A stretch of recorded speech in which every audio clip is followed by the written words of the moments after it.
सुप्रभात, good morning सर्वांना।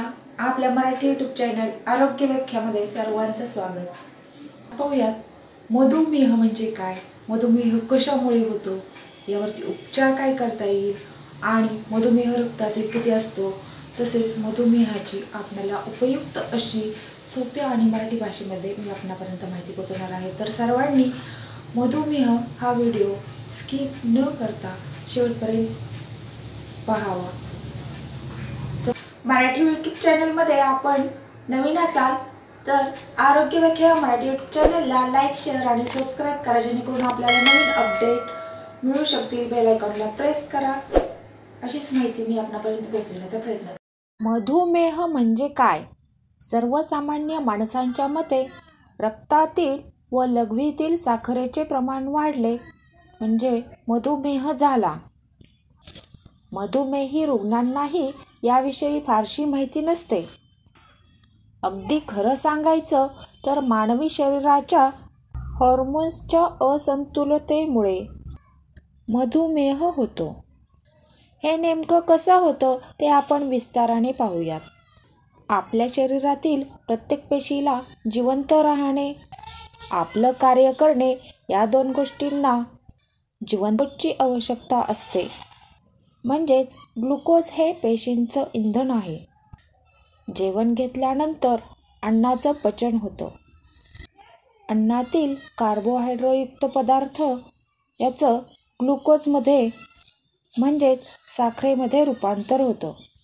अतिरिक्त साखर ग्लायकोजनच्या रूपामध्ये अतिरिक्त साठा म्हणून लिव्हर व स्नायूंमध्ये साठविली जाते। ती आतड्यांमधून रक्तामध्ये मिसळते आणि रक्तातून ती आपल्या शरीरामधील सर्व पेशींना पुरवली जाते। आहार पचनाच्या या टप्प्यावर इन्सुलिनचं काम सुरू होतं। इन्सुलिन म्हणजे काय हे थोडक्यात पाहूयात। पोटामध्ये जठराच्या मागच्या बाजूला स्वादुपिंड म्हणजेच पॅनक्रियास नावाचा अवयव असतो।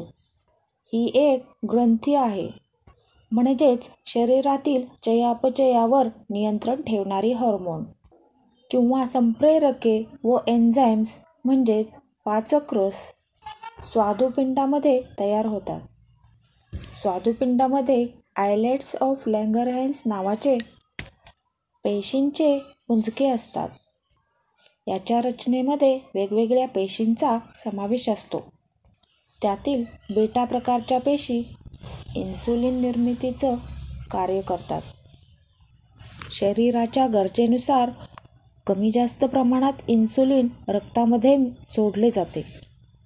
रक्तातील साखरेचा शरीरातील पेशींमध्ये प्रवेश होणे, या गोष्टींसाठी इन्सुलिनची आवश्यकता असते।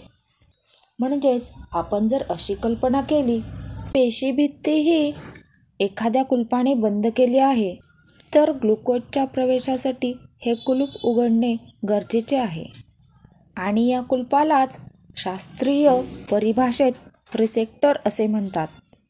प्रत्येक कुलपासाठी ठराविक किल्ली असते ना, तशीच या रिसेप्टरसाठी इन्सुलिन ही किल्ली आहे। इन्सुलिनमुळे ग्लुकोज पेशींना वापरता येते।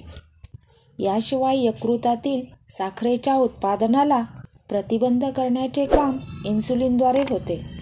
म्हणजेच रक्तातील साखर पेशींपर्यंत पोहोचविणे व यकृतातील साखरेवर नियंत्रण ठेवणे, अशा दोन्ही मार्गांनी रक्तशर्करा नियंत्रित ठेवण्याचं अत्यंत महत्त्वाचं काम इन्सुलिन करते।